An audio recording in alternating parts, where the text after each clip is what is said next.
Bonsoir, bienvenue sur Moselle TV, c'est l'heure de l'info, c'est donc l'heure de Moselle Info comme chaque soir, du lundi au vendredi. Nous sommes ensemble avec la rédaction pour un tour complet de l'actualité dans le département de la Moselle. Voici les titres.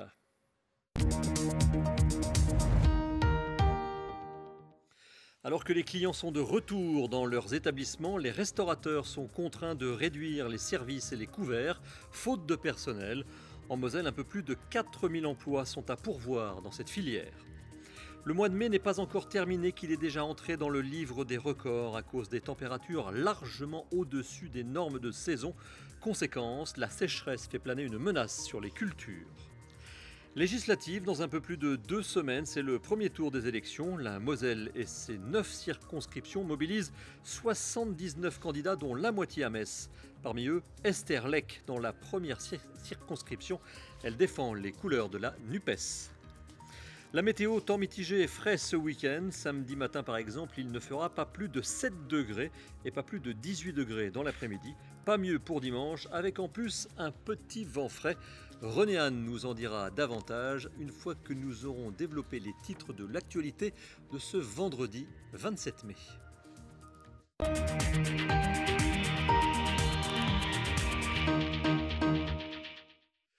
Depuis la fin de la crise Covid, le manque de main-d'œuvre touche de nombreux secteurs d'activité. Parmi eux, celui de la restauration où les conditions de travail et les horaires décalés n'attirent visiblement plus les potentiels candidats, alors que dans le même temps, les clients, eux, ont envie de sortir. Un véritable casse-tête pour les employeurs. Voyez ce reportage d'Emma Facchetti et Florian Tonizzo. Depuis quelques mois, cette brasserie n'accueille plus que la moitié de sa clientèle, faute de personnel suffisant. Ce restaurant compte 6 personnes en moins dans ses effectifs habituels sur 19, sans compter les saisonniers, puisqu'aucun ne s'est présenté pour le mois d'août. Il n'y a pas de transport en commun, donc les jeunes qui n'ont pas le permis ne peuvent pas venir. Les parents, pour faire la navette, quand c'est de la coupure service midi et soir, sont un peu réticents avec les tarifs de l'essence. Le Covid a fait que les gens ont découvert une autre vie, donc d'avoir des week-ends, des soirées. Donc ça a fait partir pas mal de personnes. Les contraintes horaires, coupure midi et soir, travailler les dimanches. Les gens veulent rester en famille, quitte à gagner moins de salaire, mais ils veulent vivre comme tout le monde en fait. Conséquence, le chiffre d'affaires a chuté de 25% cette année. Pour survivre, la brasserie a dû s'adapter. Donc on ferme 2 jours par semaine pour récupérer toute l'équipe le restant de la semaine. L'espace brasserie de 15h à 19h est fermé. On ne fait plus que de la restauration. J'ai ma terrasse qui est fermée aussi parce que j'ai personne pour travailler en ce moment en extérieur. Ça devient très compliqué. En salle, le rythme reste soutenu. Les serveurs sont obligés de mettre les bouchées doubles. On a un petit peu moins de jobs étudiants, donc moins d'aide pour apporter les plats à table par exemple. Au niveau des services, on était sur des petits rangs de 20 couverts avant. Maintenant on est passé sur des rangs de 30-35 couverts. Donc ça demande toujours plus de charge de travail. Et vu qu'on reste des passionnés du métier, on subit. Voilà, tous les jours c'est des services qui sont assez intenses. Le manque de personnel, un constat observé depuis plus d'1 an. Cuisiniers, serveurs, au total plus de 4200 emplois sont à pourvoir en Moselle, dans le secteur de l'hôtellerie et la restauration. L'enjeu à court et moyen terme, attirer et former davantage. Les solutions, je pense qu'il y en a 2. Il y a des actions sur la réorientation professionnelle et sur la séduction des gens qui cherchent un emploi aujourd'hui. Et puis sur la formation, puisqu'ici en Moselle, on a aussi une fuite de nos talents vers nos pays voisins et amis comme le Luxembourg. Donc il faut absolument qu'on réussisse à former plus. Cette année, plus de 540 alternants sont en apprentissage dans l'hôtellerie et la restauration dans le département. Un motif d'espoir pour les restaurateurs. Souvent associées à nos voisins alsaciens, les cigognes sont de plus en plus nombreuses en Moselle également. Dans le département, une dizaine de communes font même face à une surpopulation de cet échassier plus ou moins migrateur. Surpopulation nocive pour l'espèce elle-même, mais également pour les équipements publics. Exemple dans le village de Saint-Georges sur la route nationale 4 au sud de Sarrebourg. Lorsque l'on traverse Saint-Georges, impossible de les louper. Dans la rue principale du village, près d'un poteau électrique sur 2 est occupé par un nid de cigognes. Dominique, spécialiste et passionné de l'espèce, est venu ce matin pour étudier la colonie. Tout à l'heure en arrivant, j'ai fait tout le tour du village. pour compter exactement le nombre de nids, voir s'il y a des nids vides, des nids occupés. J'ai 11 nids, 11 couples. On s'en fait un de moins que l'année dernière. Ici, le nombre de couples a explosé depuis environ 5 ans. Autrefois menacés, les cigognes ont bénéficié de plusieurs politiques de protection avec succès. Mais le dérèglement climatique a aussi son rôle. Les cigognes disparaissaient en hiver, enfin pendant l'immigration. Alors, comme avec le réchauffement climatique, au lieu de faire 3000 km avec tous les dangers que ça représente, elles en font plus que 1000, elles ne meurent plus, tout simplement. Avant, on disait 70% de perte de cigogneaux la première année. Mais je pense que maintenant, on doit être en dessous des 40%. Dans le cas de Saint-Georges, la colonie est devenue trop importante, car plus il y a de cigogneaux, plus la quantité de nourriture disponible s'amenuise. Par conséquent, le nombre de petits qui s'envolent du nid de leurs parents a été divisé par 2, voire 3 selon les nids. Pour ce qui est de la commune en elle-même, cette surpopulation a déjà aussi fait des dégâts. En 2017, on a rencontré un problème sur un poteau électrique, donc avec une rupture du neutre, qui a comme conséquence donc une surtension sur tout un quartier, avec plusieurs milliers d'euros de dégâts. Car en construisant des nids pouvant peser jusqu'à 500 kg, les cigognes peuvent parfois abîmer le réseau avec certaines branches. Malgré tout, la compagnie des cigognes est majoritairement appréciée dans le village. En général, les habitants sont assez positifs, bon, ils aiment bien, la cigogne c'est un bel oiseau, mais il faut essayer de limiter un peu leur nombre. Potentiellement, on a encore une quarantaine de poteaux qui sont susceptibles de supporter ces nids, et ça devient problématique. Pour réduire la taille de la colonie, la mairie travaille aux côtés de la LPO et d'Enedis. Par exemple, des protections aviphones comme ces tiges en acier vont se multiplier sur les poteaux libres pour empêcher les cigognes de nicher. Un sujet gourmand à présent avec la récolte du miel qui a débuté notamment à Cirques-les-Bains. Avant d'arriver au pot, c'est un long processus qu'entament les apiculteurs. Fruit du travail des abeilles, Lucie Philippot de Miel Normal vous explique le déroulement de la récolte de ce nectar couleur or. Bon, on va aller voir les ruches, voir si elles ont un peu travaillé et voir ce que ça dit. Ça butine dans les ruches d'Étienne, il vient enfin récolter le miel de ses abeilles dans l'une de ses 300 ruches. On va aller voir celle-là. Grâce à une météo particulièrement propice, l'abeille a terminé son butinage et les alvéoles sont gorgées de miel. Une fois que c'est plein, elle commence à mettre une petite opercule dessus. Un cadre prêt à être récolté pèse environ 2 kg. 25 000 abeilles logent en moyenne dans une ruche. Les cadres, une fois examinés, direction la miellerie pour la désoperculation et l'extraction du précieux liquide. Donc ça, c'est un cadre de miel. Une fois récolté, les abeilles mettent une opercule de cire. Donc la première étape, c'est d'enlever cette petite opercule de cire pour justement en dessous pouvoir extraire le miel. Donc la première étape, c'est cette machine-là. C'est un couteau qui chauffe et qui vibre et qui va délicatement enlever les opercules. La cire étant plus légère que le miel, elle remontera à la surface. Il s'agit pour ainsi dire d'une filtration naturelle. Les cadres passent ensuite dans cette centrifugeuse pour extraire les dernières gouttes. Le nectar des butineuses sera stocké et filtré dans des barils avant de finir en pot. Voilà. Miel de sapin, tilleul, châtaignier ou encore tournesol, à chaque période son miel et sa texture. Tu as des nectars qui sont plus riches en glucose, d'autres en fructose, donc c'est pas des sucres qu'on rajoute, c'est la fleur qui donne ça. Quand il y a plus de glucose, ça fait des miels qui cristallisent, comme le tilleul par exemple. Et quand il y a plus de fructose, comme l'acacia ou le châtaignier, tu as des miels qui sont liquides.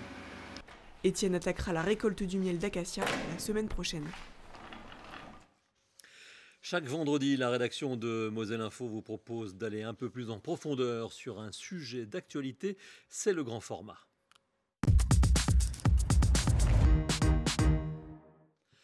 Depuis le début de l'année, la France connaît une sécheresse record. Le mois de mai est le mois le moins pluvieux depuis 1958.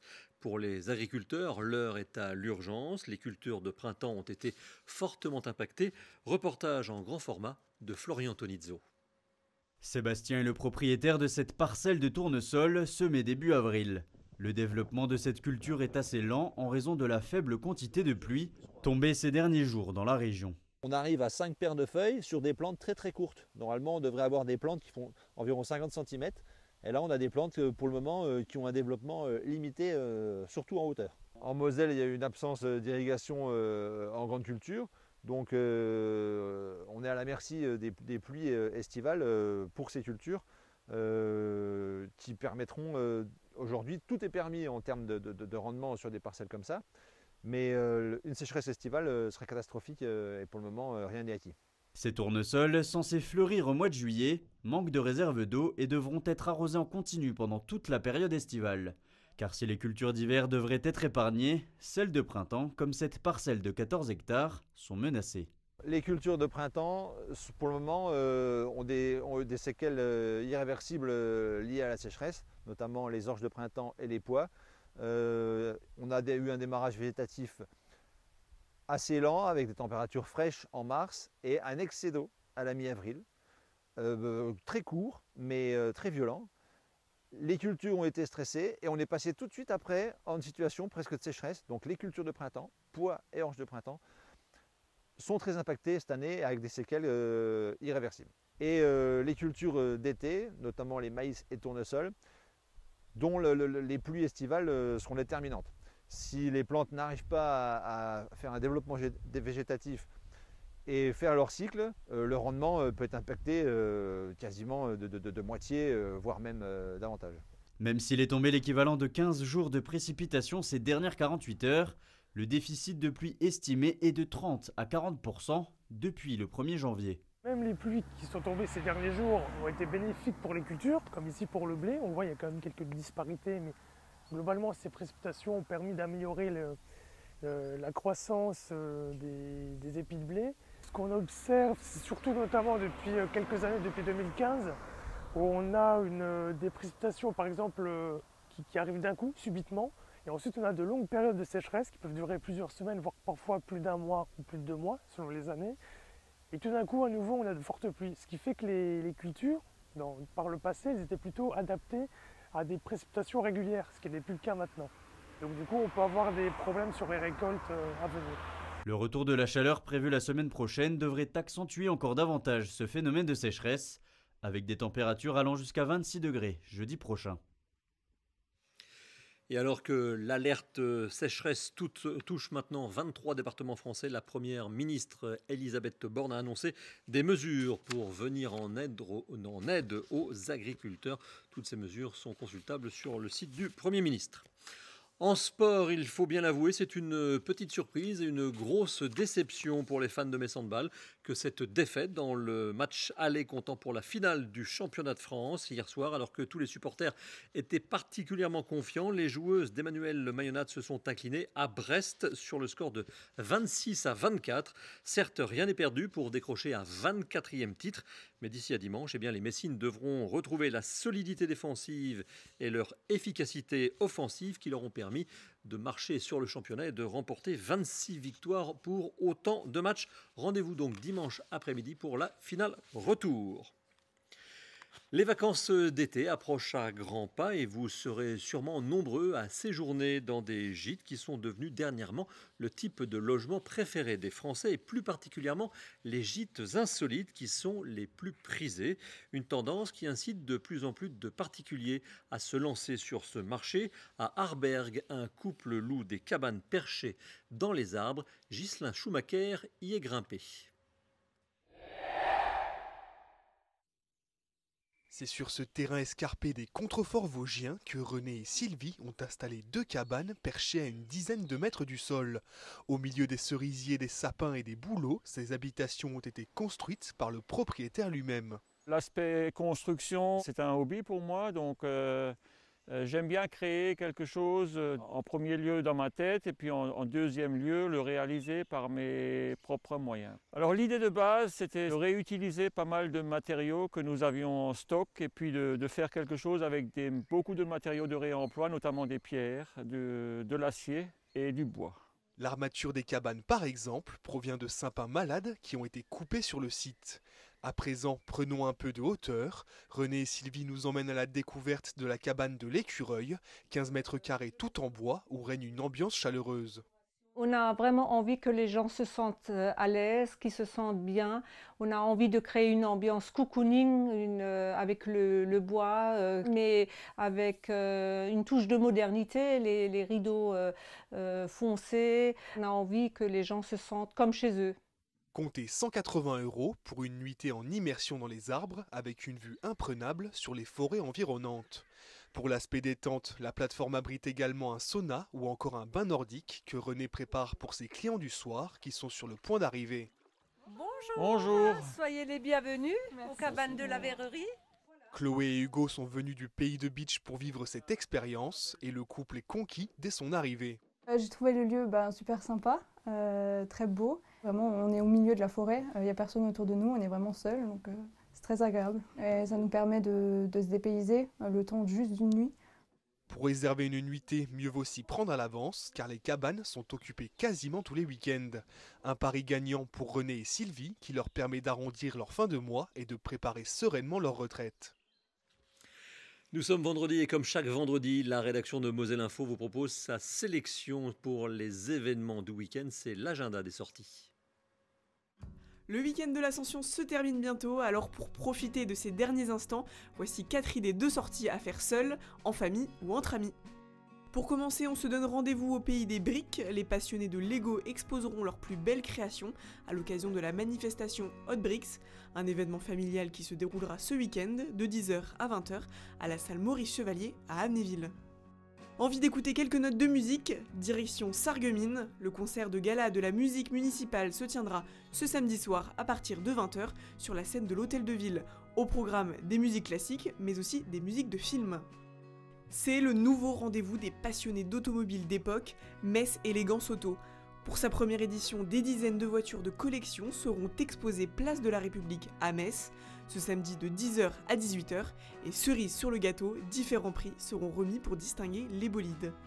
Et pour finir, que diriez-vous de faire quelques foulées à la tombée de la nuit? Le foyer d'éducation populaire organise la Mariole, une course nature de 15 km, au dénivelé de 350 mètres, départ prévu ce samedi à 18h au 14 rue du Stade à Mariole, déguisement recommandé pour plus de convivialité. Un programme ronronnant, coloré, sportif et musical vous attend ce week-end, alors profitez-en bien et on se donne rendez-vous la semaine prochaine.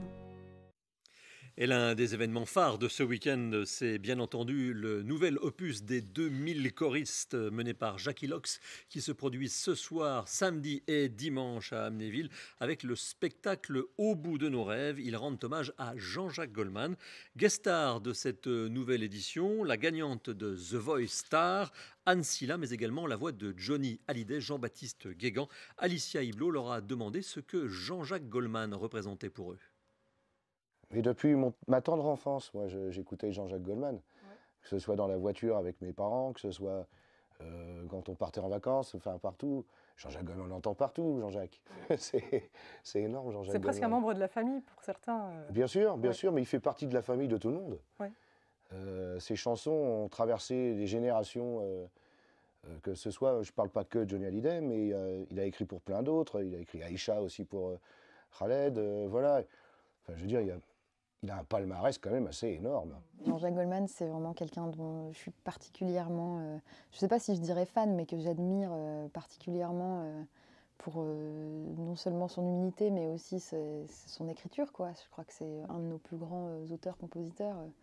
Et je connais la plupart de ses chansons par cœur et c'est assez rigolo parce que quand on m'a proposé Jean-Jacques Goldman, je me suis dit, évidemment. Oui, Jackie me disait, oui, Anne m'a dit, j'ai envie de tout chanter, vous aviez énormément d'idées. Oui, il y avait trop de choses en fait, parce qu'on est arrivé, il me disait, Jackie, il m'a dit, choisis ce que tu veux faire. Et je lui ai dit, je vais faire un spectacle. Et donc on a choisi des chansons ensemble. Et puis ce qui était marrant, c'est que le jour où on a répété pour la première fois, c'était juste avec Jackie, il m'a même fait découvrir des chansons que je ne connaissais pas forcément. Oui. Et donc c'est génial, je continue à découvrir des choses, quoi. Il y en a une en particulier que vous aimez ou pour laquelle vous avez le plus de tendresse? Là, je suis assez touchée de chanter une chanson de Céline Dion qui s'appelle « S'il suffisait d'aimer » parce qu'en fait, c'est une des premières chansons, je crois, que j'ai apprises quand j'ai décidé un peu que je voulais être chanteuse. C'était assez rigolo, j'avais les CD, tous les CD playback, karaoké. Et puis une chanson que j'aime vraiment beaucoup, c'est On ira de Jean-Jacques Goldman. Je disais que justement, la scène pour vous, c'était un peu comme une thérapie. Vous la voyez comme votre deuxième maison, la scène? La scène, c'est ma première maison. C'est même la première. C'est ma première maison. Ouais. Ouais, je m'y sens bien. et quand elle me manque, j'ai envie d'y revenir. C'est incroyable cette ressemblance avec la voix du patron. Allez, Anne Silla et Jean-Baptiste Guégan, donc le clone vocal de Johnny Hallyday, bien sûr, ce soir, demain et dimanche sur scène au Galaxy. Et vous les retrouverez également dans la boîte à malice la semaine prochaine. On passe à la rubrique législative. Arnaud de Merlet m'a rejoint pour évoquer les élections dans un peu plus de 2 semaines. Le premier tour. Bonsoir Arnaud. Bonsoir Jérôme. Chaque semaine, nous nous intéressons à une candidate, à un portrait. Cette semaine, c'est Esther Lech. Oui, après Raphaël Rosa pour les Républicains la semaine dernière, c'est donc Esther Lech, 33 ans, directrice de communication d'une ONG humanitaire au Luxembourg. Elle se présente pour la première fois sous la bannière de la NUPES, la nouvelle Union populaire écologique et sociale, dans la première circonscription de la Moselle. Voici son portrait concocté par Emma Facchetti. Nous ne pouvons plus faire l'impasse.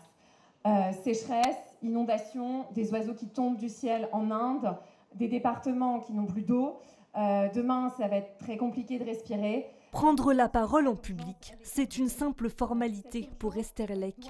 La directrice de communication d'une ONG située au Luxembourg se lance à la conquête de la première circonscription de la Moselle. Mais bon, ça s'est bien passé en fait tout à l'heure. Pour sa première candidature, la militante de gauche a choisi de se présenter sous l'étiquette de la nouvelle Union populaire, écologiste et sociale. Cette union de la gauche, je l'appelle de mes voeux depuis une quinzaine d'années, parce que je pense que nous avons beaucoup de choses qui nous rassemblent. Nous avons le même projet de société, nous avons les mêmes préoccupations qui sont à la fois sociales et qui sont à la fois écologiques. Et je suis extrêmement heureuse que pour la première fois de l'histoire de la Ve République, nous ayons réussi à nous mettre d'accord sur un programme concret pour pouvoir réellement essayer de changer les choses. Avec un master en affaires européennes et internationales à Sciences Po Rennes et une expérience en tant qu'attachée parlementaire à l'Assemblée nationale, Esther Lech, 33 ans, tente doucement de se faire une place en politique. Ses convictions, l'écologie et l'urgence sociale. Ça fait 15 ans en fait que je suis engagée, associativement parlant, et que je milite. Et mon engagement en fait, il est venu du constat simple qu'il y avait beaucoup trop d'injustice en fait dans ce monde. Et ça, j'ai pu le voir et l'éprouver en fait lors de mes différentes expériences professionnelles, où j'ai pu voir en fait comme on essayait et comme on avait démantelé tous nos services publics, mais aussi comme la santé était considérée comme un bien marchand. Pour accélérer sa campagne, direction le marché de Voipy. Bonjour. C'est pour les élections législatives, après les élections présidentielles. C'est une excellente occasion en fait, d'aller à la rencontre des habitants, de leurs problématiques, de discuter aussi avec eux de notre programme. Et en fait, on se rend compte en allant sur les marchés voilà, tous les jours qu'il y a une grande désespérance en fait, dans la population avec une inflation galopante. Les gens ont du mal à terminer leur fin de mois. Sa stratégie pour se retrouver au second tour des élections, s'afficher sur le terrain et mettre en évidence la particularité de son profil. L'honnêteté, l'intégrité aussi de ma démarche, je pense que ça c'est quelque chose que les gens ressentent pleinement. Moi je suis une citoyenne engagée, je ne suis pas en politique, je ne suis pas une professionnelle de la politique et ça je pense que les gens perçoivent en fait, que je suis vraiment là parce que j'ai envie que les choses changent en France. Un tractage payant, la réponse dans les urnes le 12 juin prochain. Chantez Esther Lech. À noter que son suppléant est Jean-Hugues Nialando. Jérôme, vous vous souvenez, c'est ce candidat qui avait participé aux élections municipales sous l'étiquette de la France insoumise. Esther Lech aura fort à faire tout de même dans cette première circonscription de la Moselle, puisqu'il y a déjà Belkir Belhaddad, le sortant sous l'étiquette LREM, mais il y a également Marie-Louise Kuntz, la conseillère départementale et régionale, mais également pour le Rassemblement national, l'une des jeunes figures qui marche fort en la personne de Grégoire Laloux. Et puis Esther Lech va devoir faire avec un candidat dissident du Parti socialiste en la personne de Yohann Haddadi. Alors tout cela, c'est sur la première circonscription de Metz. Ils sont nombreux les candidats, mais ça n'est pas la circonscription messine où il y en a le plus. C'est le chiffre du jour. Oui, le chiffre du jour, c'est le chiffre le chiffre 38, puisqu'il y a exactement 38 candidats sur les 3 circonscriptions de Metz. Alors pour être exact, il y en a 11 à Metz 1. 12 à Metz 2, 13 à Metz 2, pardon, et le record, c'est à Metz 3 avec 14 candidats. C'est en tout cas la preuve que ces élections législatives sont très attendues par tous les partis, y compris les plus petits. Et puis encore un mot sur la 6e circonscription, Arnaud, qui est, selon les observateurs, l'une des plus ouvertes du département. Ouais, coup de projecteur sur cette circonscription qui englobe notamment Forbach, avec là également un parti de la République En Marche qui veut conserver son fauteuil, puisque Christophe Arendt avait été élu il y a 5 ans avec 56,96% des suffrages face à Jérôme, je ne sais pas si vous vous en souvenez. Florian Philippot. Bravo Jérôme.